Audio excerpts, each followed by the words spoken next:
Welcome back to the 2 Months Podcast presented by Shadified Sauna Barbershop. They got 3 locations here in Edmonton. I'm your host, Joshua Marshall, and our guest in the waiting here. He's joined us. I think this is your ninth or 10th time with us, Dregs, but we have TSN Hockey Insider, and he's the co-host of the Ray and Dregs podcast with Ray Ferraro, with Rev Media with Ryan Rashog, and he is also the new best friend of Luke Wilson. So, Dregs, how's it going? How's your friendship with Luke going too?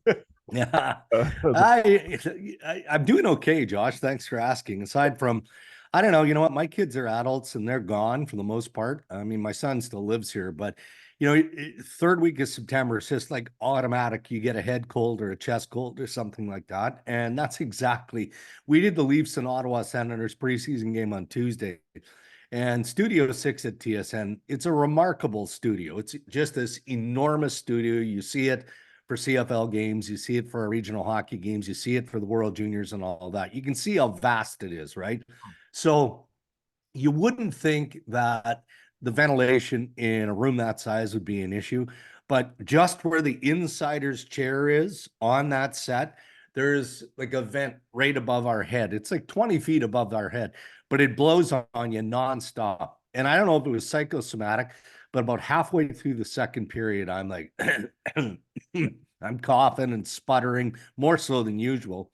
And by end of third period, post game, I was like, I don't feel good. So I've got that back to school cold that I'm dealing with here as training camps and preseason unfold. Yeah.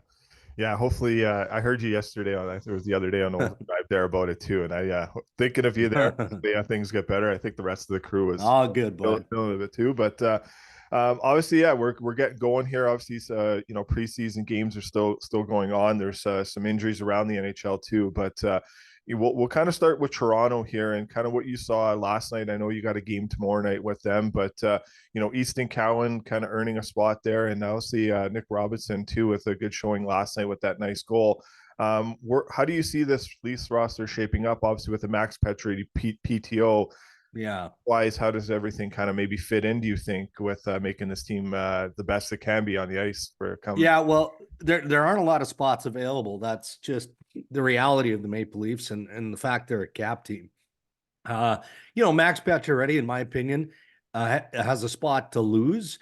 All of us in the insider business believe that there's essentially a verbal agreement in place. Let's just call it the way it is. It'll be a short-term deal. But Max probably wanted to prove to himself that an off season of hard training, which he did, he put in the work, would pay off. And I think that anybody who watched him with the Capitals last year, again, he was coming off yet another just a devastating injury. Kind of saw that he didn't have the same step, right? He didn't have that same jump. And so is he slowing down at the age that he is as a hockey player? Is pace going to be a problem? And based on the limited time we've seen him in Toronto now, pace doesn't appear to be an issue. And the hockey IQ is off the charts. The hands are certainly still there. And I think that in a perfect world, Craig Berube would like to see chemistry develop between John Tavares and Max Pacioretty on that third line. So let's assume that that is going to be how it shakes down. Now you're really looking at maybe one other spot, right, in the bottom six. And I think Nick Robertson's had a real good camp. Yeah, he made one ill-timed plays. He pushed William Nylander, up into the defensive zone, and Nylander ended up getting clobbered. I think he ran into Christian Dvorak's leg, and couldn't finish the game. We're told that he'll be okay, but scored a highlight goal. As Berube keeps describing Nick Robertson, he just hunts down pucks. His feet are moving. He can skate. He's got, again, a good IQ. He can shoot. He's got, and probably most importantly, Josh, is the fact that he too is on a short-term, low-money contract. And when you're paying big cap dollars the way the Maple Leafs are to their top-end guys, you need a player like Nick Robertson to be an impactful piece. And I think the potential is there for him to do that. And then, you mentioned Easton Cowan. That was his best game thus far, aside from the game that he played or two in the rookie tournament. He looked like he was aggressive. He was jumping up into the play. He was less worried about the details of being an NHL player and more focused on elevating his level of confidence and just playing with instinct. And that's the way he looked to me last night, by far his best outing. And he's going to have more of that in the remainder of the preseason, because the only other option Toronto has with Easton Cowan is to send him back to the London Knights in the Ontario Hockey League. That's probably where he's going to end up. But if he can play the way he did last night in his continued look here in Toronto, then that'll extend his stay. Yeah, I thought he looked very confident, even on some of the power play entries. He just kind of, knowing he's a forward entering in on the power play, looked pretty confident in dishing the puck off to Ekman Larson. And so we'll see how that transpires out. Obviously, some unfortunate news out in LA with Drew Doughty. Where are we at here with his injury? Has there kind of been any update that you know of that's official? I know maybe the Kings were waiting for more testing on Thursday, but where are we at with this injury with Doughty? And does that mean we could see, a Shattenkirk or a Justin Schultz signing with the Kings too to fill in that void? I mean, it's possible. Internally, they also have some options in LA. It's going to be an extended period. What we don't know, and perhaps they'll put it out at some point here today, being Friday, is, are we talking weeks or are we talking months? The Frank Cervelli, indicated that his source described it as a fractured ankle. At least that was the initial phase of the testing and the X-ray and the imaging and whatnot. They were going to go through more of that and do a deeper dive yesterday to, kind of formalize what the prognosis would be. But, it's just one of the unfortunate things that happens in any game. In this case, it's a preseason game, which is why you see clubs going back to Toronto and how precautionary they've been with Austin Matthews, as an example. Linus Ullmark played last night for the Ottawa Senators, but he'd got dinged up early in training camp, and they were being super careful. Well, this is why.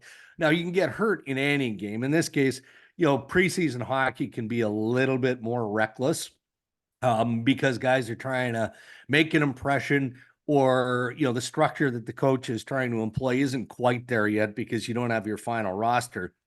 In this case, Drew Doughty just got pinned along the wall, and it was just the awkwardness of how he fell that ultimately did the damage to the ankle or to the leg. So you don't replace the Drew Doughty. Maybe they, again, try and fill the void on the short term internally, but if it's longer term, I could see Rob Blake looking outside. Yeah. I'll see how it goes. I wonder, where are you at here, Dregs, with this? Obviously the game getting quicker and faster. Do you think, it's a safe for, it still is going to happen in terms of a left defenseman playing the right side, but with the game coming in this faster, quicker, reacting to a play where, you're picking the puck off your backhand, do you think, just because I was thinking, could the Gavrikov play the right side knowing he's a left shot defenseman? Yeah. He can't. Obviously, this guy's a very established NHLer, but where are you at with the speed of the game and guys playing their off wings on the back end here? Well, look, I mean, it's always about the comfort of the player, right? I used to think of Mike Babcock and how he loved having a left side guy, a right side guy, left side, right side, because that's where they were most comfortable. But, you have an abundance of NHL defensemen that are comfortable playing on their offside. It's never perfect, but there are guys capable of doing that. So that's what they need to figure out in Los Angeles. What is the options available to you internally? Do you have that player or those players capable of playing on their offside? Is there somebody out there that is suited to what you need, again, on a shorter term? And that's the thing when you look, Josh, at cap teams. It used to be general managers would be wary of bringing in a piece because it was a problem that you were going to have to eventually deal with, right? Down the road. You always have to comply with the salary cap. Now, general managers and the capologists and the management teams don't look at it that way. They manage their salary cap almost hour by hour, certainly day by day. And the problem that you might have a month from now or 8 weeks from now, depending on the extent of the Doughty injury, is a problem that's 2 months down the road. Why are you worrying about it today?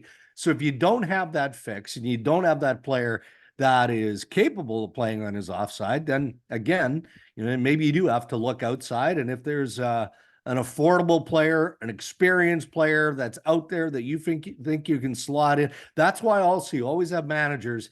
And I get this from practically every general manager in the National Hockey League. When you go through their entire training camp roster and then you pare it down and you look at what the roster is probably going to be when you come out of training camp in the preseason, and you ask them, do you have an area of concern? 9 out of 10 of them, Josh, will say it's our depth on defense.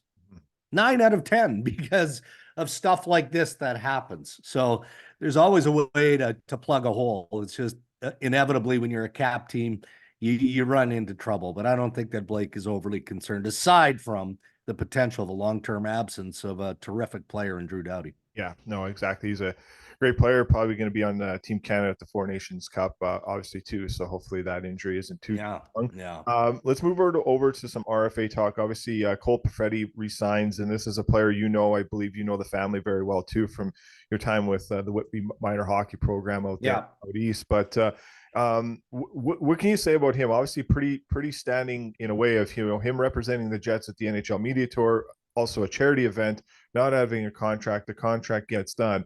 Very classy organization. And the Jets, as you know, Mark Chipman's very well respected and showed himself a great GM. But how positive was it to get him signed and get him into camp, and important role that he's going to play for this Jets team this year? Well, look, they needed to find that sweet spot. And for me, this is a Winnipeg Jets win to get Cole Perfetti. For a 2-year bridge at 3.25 annually, gets $3 million this year, 3.5 next year. So that'll help in arbitration from Cole's perspective. But he's been a terrific soldier, right? He went through some tough times last year. He was healthy scratched 11 times, Josh. And that had everything to do with Rick Bowness being a veteran coach, demanding a certain way to play. And he just, the game of Cole Perfetti did not fit the eye of the experienced veteran coach of Rick Bowness. Nothing personal, just the way it all worked out. But that came at the expense of Perfetti, right? I mean, he had 19 goals. I think he had a bonus if he scored 20 of like $200 and some $1,000. So, the fact that he was left at 19 and was scratched 11 times, that would frustrate me as a player or the agent representing this player, but that's the way the business side of hockey works. And no different than any restricted free agent negotiation, seldom are they slam dunks. They just don't work that way. So you've got the agent who initially comes in with a number that's way higher than what they knew was going to be real at the end. And then the team comes in low and the team knows that that's not going to get it done. I don't think that there was ever any animosity here. Frustrations? Oh, for sure. Yeah. And, you're right. I mean, I've known Cole Perfetti and his family for a long, long time. Our kids grew up together, right? And Cole Perfetti was always that prolific, best player on the ice guy. He just was. And as he had to face and endure adversity at varying times as he's developed. But when you go from your entry-level contract to your second contract, that's when the rubber hits the road, and the negotiation is real and it's business driven. But Cole Perfetti is going to be an excellent Jet. He is. He wants to stay there long term. And so assuming that he continues to develop and put up the numbers this year and next year under the watchful guidance of Scott Arniel, who I know is a big fan of Cole Perfetti, then guess what happens? The leverage shifts over to Perfetti in his camp, as you get through year 2 of this bridge deal. So I know he's thrilled to be back. He never left Winnipeg. He trained there all summer, never left, did everything that he needed to do. He's excellent, community minded. So I know the family's thrilled that he's back on the ice. And I know Cole is happy to get back and prove that the money they didn't have to invest in him is well worth it. Yeah, and the Jets fans are going to love him on the ice this year. I think he'll play a very important role, and I agree with everything you said there. Jeremy Swayman, let's move over to the Bruins. Where are we at here with Swayman and the Bruins? Do you think this gets done maybe before the season starts, or any kind of update that you have as of now this morning here? Well, every time I ask Josh, both sides, the word I get back is consistent: grinding. That's the agent and that's the Bruins. Jeremy Swayman in this case has leverage, right? Even though he too, you're right, is a restricted free agent and there's only so far you can push. But, what do the Boston Bruins have for an option? I guess Jonas Korpisalo, who looked good the other night, can give them a decent start. But, Are you really, willing to, we've heard Don Sweeney, the general manager, throw out the December 1st deadline a few times now. I guess. I mean, that's true. That's real. That's collective bargained. But there's no way they traded Linus Hallmark and didn't know or believe and expect that they were going to extend Jeremy Swayman as the Boston Bruins' true number one goaltender. And they probably knew that it wasn't going to be easy. And I can appreciate the team side of this too. I mean, we can spout out numbers, Josh, of what we think is being exchanged. And that's why you had Don Sweeney come out recently and he wasn't happy with Ryan Whitney and Spittin' Chicklets, for saying what he said, reporting what he reported. So what is it? I mean, is it the McAvoy contract at 9.5 that's going to get this deal done?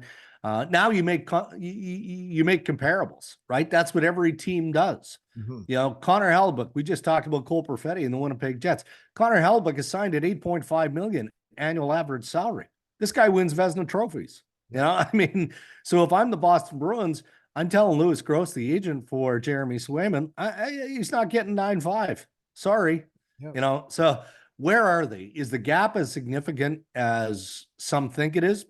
It probably is, but at some point, both sides are going to have to recognize that in the best interest of the player and of the organization, you got to find that happy place. And I can't imagine that the Bruins are too far off a number that Jeremy Swayman can live with. So they still have time before the start of the regular season, but once the regular season kicks in, and if he's not in camp at that point, then it becomes problematic from a team result perspective. Yeah.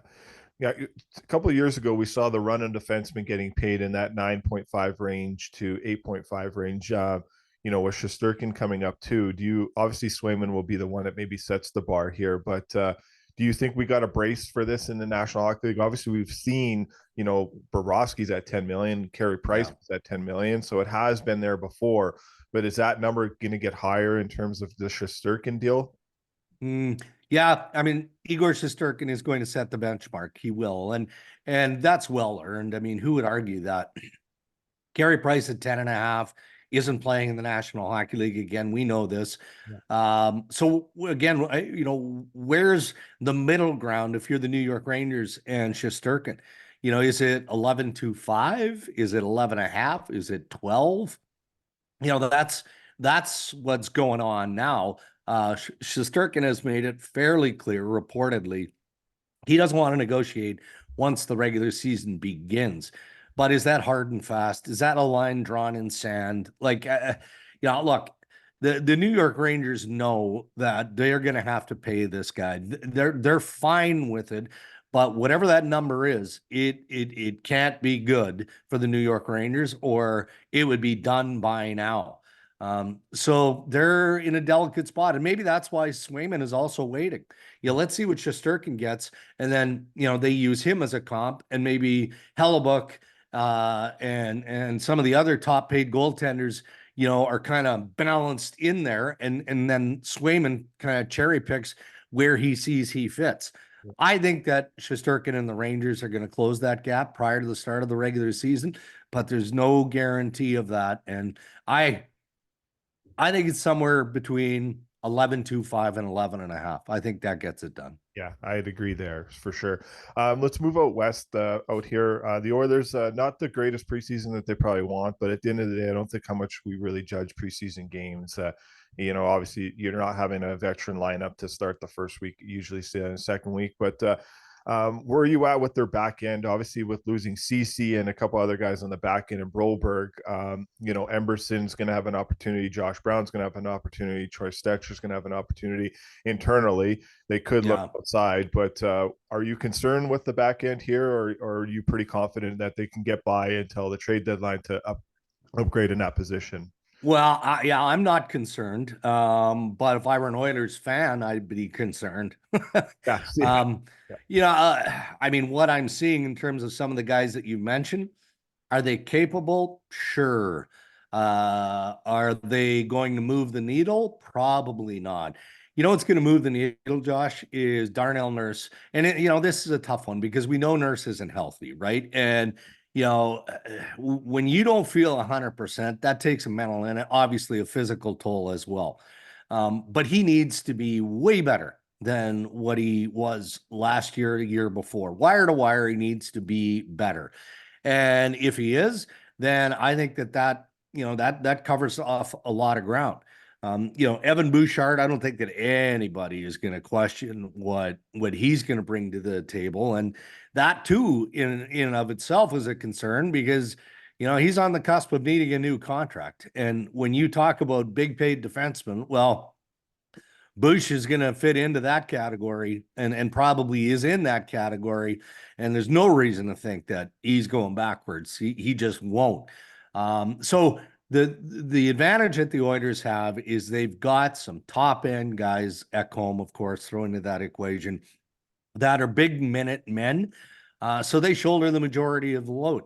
But no different than what we talked about in LA, go down the list of all of these teams, Toronto, Ottawa. I mean, go down the list.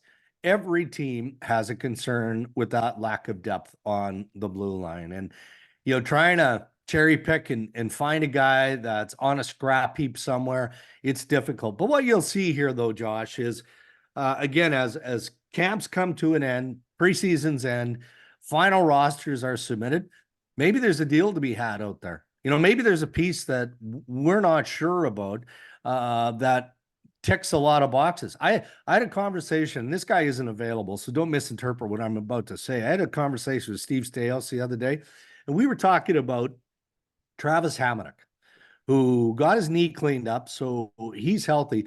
35-year-old defenseman, right shot defenseman who is worth his weight in gold right now. He'll be on that third pair in Ottawa. Tyler Cleven, who they've been incredibly patient with, is going to advance from Belleville, and he'll play third pair, and he'll get mentored by Hamonic. But what if you get closer to the trade deadline? Things aren't going as well as you hoped. Maybe there's an opportunity to move a Hamonic. So my point is there are always pieces available out there, and Stan Bowman is as motivated as any GM on the planet. So I think it's a concern defensively. I know I'm long-winded in trying to meander through all this. I think it's a concern, but probably covered up by the top end talent they have on the blue line. Yeah, I'm very high on Travis Hamonic, super high. Obviously, I lost my father at a young age. He did too, and I got to meet him not too long ago, and during his Hammer D partner program that he hosts kids that have lost a parent, and these after games, and these are kids he brings in, and when he's with the Flames, him and my brothers and I went to go meet him after a game. And, nice. We're in our 30s at that point, so just a stand-up person. A quality person. So good to hear, he's healthy, he's getting back, and we'll see where it happens. And maybe he's a big part of their end if they make the playoffs, because the Sens are, going to push for that opportunity this year.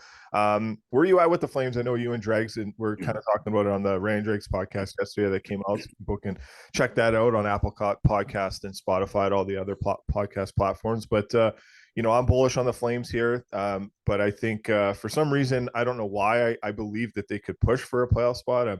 I'm just dating back to Michael Backlund saying at the start of training camp, this team could remind him of the 2014-15 team where they were the comeback kids, and they could push for a playoff spot at that point then too. But it's going to be an uphill battle. But if they get some solid goaltending, they're going to be a pretty good team, and they do have a pretty good goaltender in Wolf. In the back, the American Hockey League goaltender for 2 years in a row. But there'll probably be some growing pains. But if Huberdeau plays good, Wolf plays good, and the back end holds up, maybe they can kind of surpass expectations here, Dregs. Or are you thinking they could be a team that still isn't decently in that rebuild process, where a couple of years like this could not be bad for the team of getting some high draft picks too? Well, the problem for Calgary, Josh, is they can't be in the middle, right? And I think Ray talked about that as part of the podcast. Being in the middle doesn't help you with anything. No, doesn't help you with the draft. Doesn't help your fan base. Ownership is antsy because when you're in the middle, they feel like, okay, we'll add a piece. Let's try and make that push. I don't see it from Calgary's perspective, but I am intrigued by a couple of the players that you've talked about. I think Dustin Wolf is going to be a terrific NHL goaltender. I don't know that he's ready to be, that right now, Yeah. but I do think that he has the toolbox to be that, and you've got Vladar there as well. So yeah, it's fair to question goaltending until there's no reason to. It's gonna come down to what can Huberdeau and Nazem Kadri do? How can they lead this group? The leadership there is fine. Michael Backlund is on a shorter term here now. Could he be a piece in play? I'm more leaning to the side of continued renovating in Calgary than building on what they have. But a lot can change that direction. What about a quick start? What if they get out of the gate first 10, 15, 20 games, they've overachieved. Now what do you do? And that might not be best case scenario for Craig Conroy, but it is about winning. And the Philadelphia Flyers went through something similar last year. You always keep your trade options open, and you keep having conversations about moving pieces that really doesn't make sense if you're trying to stay in the fight. But it does make sense when you're looking for the greater good and the long-term success and rebuild of an organization. And Calgary doesn't seem to have the appetite for that just yet, even though I know that internally they've had all kinds of debates. And this going back previous to the trade deadline and certainly into the offseason about the assets that they should be selling off. So, I think that we're going to speculate a lot, on the future of Nazem Kadri, who would be easily traded. He's a valued player, but he even tried to close that door a week or so ago, right? When he's, well, let's not talk about that. We're here. We're committed to Calgary. We want to have a good run here.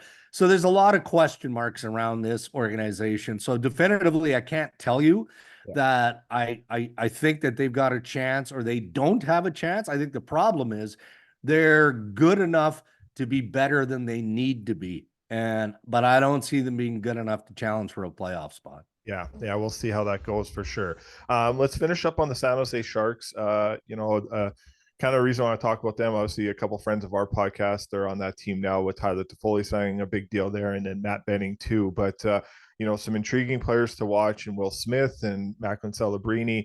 I think Mike Greer's done a good job this offseason to bringing some veteran presence in. I don't think they'll be a playoffs team, but do you think they'll be a lot more competitive than they were last year based on health? If they're healthy, they should be somewhat a little bit better, but still some definitely growing pains. And where are you at with, Smith and Celebrini coming into the National Hockey League? It's going to be a tough transition, but they're going to be some exciting players to watch for the younger kids and us as fans too. Well, that's what it boils down to, Josh. From a fan perspective, it's a worthwhile watch now, right?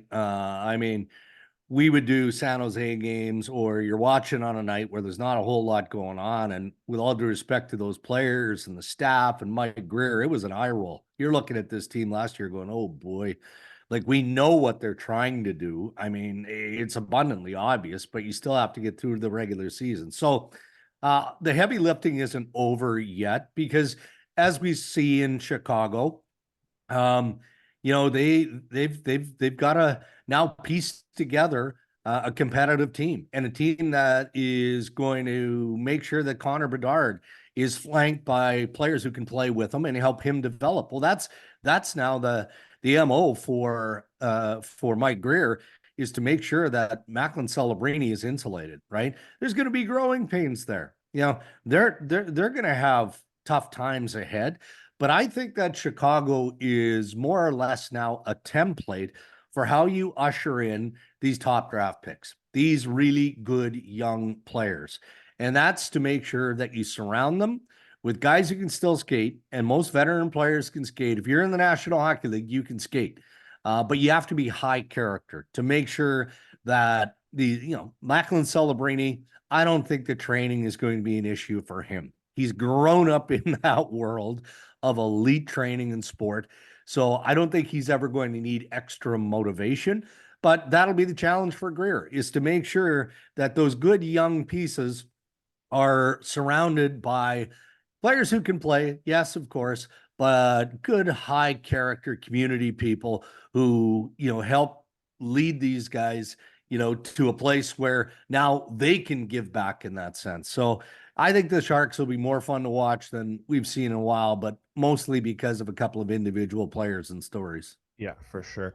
Well, Dregs, have a great weekend here. Thanks for joining us this week on the Too Much Podcast to kick the season off, and we'll look forward to catching up with you throughout the season. And all the best to you and your family throughout this great hockey season coming above. And thanks for everything you do for us here at the Too Much Podcast as well. We really appreciate it. So. All right, buddy. Well, thanks for having me. Next time I'm in Edmonton or the Edmonton area, I'm going to stop by Shadified and get coiffed like Yes. You're nice and tight on the walls there, buddy. It's Yeah. looking good. I try to copy the O-Dog in a way, but yeah. But yeah, no, we'll take care of you at Shadified. They are the official barber of the Northers too. So you'll get the same guy that's cutting McDavid's hair can cut your hair. Nice. So yeah, so awesome. Thanks, Dregs. Have a good one. All right, buddy. Thanks to Darren Dreger for joining us again on the 2 Months Podcast this morning. So that was a pretty good interview. I think we touched on a lot of topics, some news and notes around the National Hockey League, some teams too. So we'll see how the training camp process plays itself out. It'll be fun to see how some kids earning some opportunities, some jobs, getting some extra looks, and battling for spots in the National Hockey League, the show as they like to call.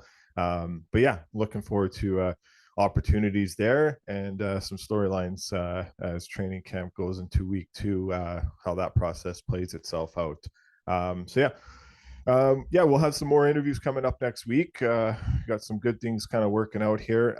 Just a few things to touch on, not too much to go into too many details. There is some process to still go through, but I know earlier we talked about in some previous episodes about an event that we're going to do on Monday, October 21st. That was going to be with the Southside Athletic Club, so that won't be with the Southside Athletic Club anymore. Some new news to report on that. There is a few other clubs we're working with that have reached out to us that are very interested in hosting this event with us. So we're just going to kind of see how that process plays itself out in the weekend and just having some more conversations there. And we'll end up picking maybe one of the clubs to work with. So there's a lot of good ones around the city and in the outskirts of the city too. I was an assistant coach, no longer with that staff and that organization no more. So I have reported my complaint towards Hockey Canada, Hockey Alberta. So I'll always stand up for injustice for kids that are being mistreated and not treated fairly.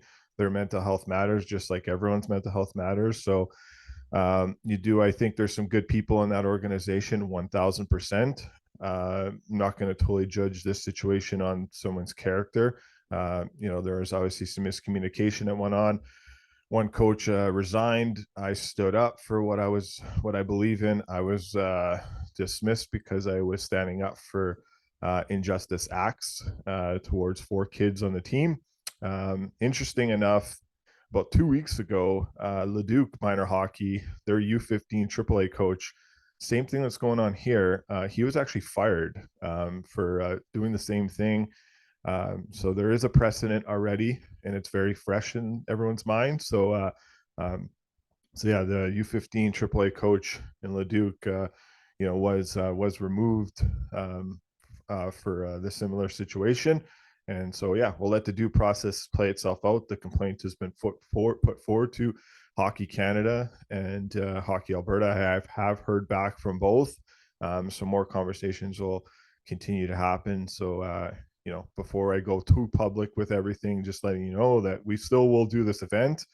We just won't be doing it with Southside, and we're still standing up for, everyone's mental health. And we'll let the Hockey Canada and Hockey Alberta do their due process. It looks like Hockey Canada is going to kind of take over this investigation in the conversations I had with them. So they'll be doing their process, and once that process comes out and an investigation is final, then maybe we can speak more on it. But very concerning that these things are still happening in minor hockey. And then there is already a precedent that's pretty fresh in everyone's mind that has happened. So there is some some of that there to chew on. But do think there's a lot of good people in hockey, and we'll see how this situation plays itself out. And we're always kind of going to stand up for the kids. We've over the last 5-6 years with this podcast, we've taken over 1,000 minor hockey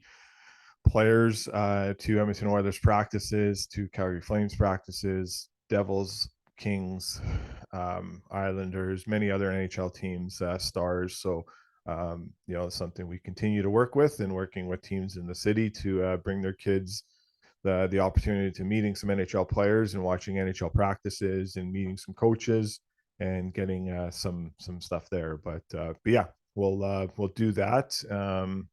Can continue to keep doing that throughout the hockey season to come. And obviously people seen some videos on our Instagram account, and some NHL players sticking up and standing up for all this stuff too, and in terms of always being there to support and guide the process through. And we've created a platform here where we're always going to stand up for those that need our support. So when you reach out to ask for support, we will always be there to help you through that process. So yeah, we'll see how this next couple of weeks play out. But that's just an update there. We're still going to be doing the event. It's still going to be a very successful event. There'll be some great money raised for the Sheldon Kennedy Center of Excellence in Red Deer and the Kids Sport Alberta too. So very positive things to report on that front. And yeah, we'll hunker down a organization to work with. There's a few that we're in chats with, and yeah, we'll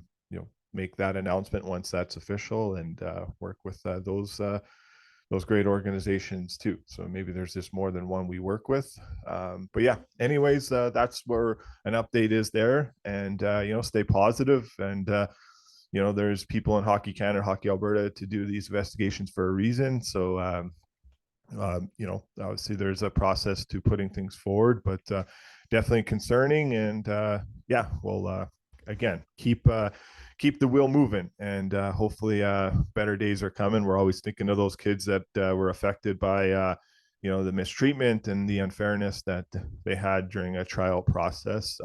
That is not fair, and fortunately it's still happening, but we can still do better, and everyone can do better on that front too. And that goes for every single person involved. So it's just not blamed on one person or multiple people. It's a whole group where we just all need to be better. And we'll move forward there. And that's all I'll say on that. We'll have an update very, very soon to comment more on everything. Thank you.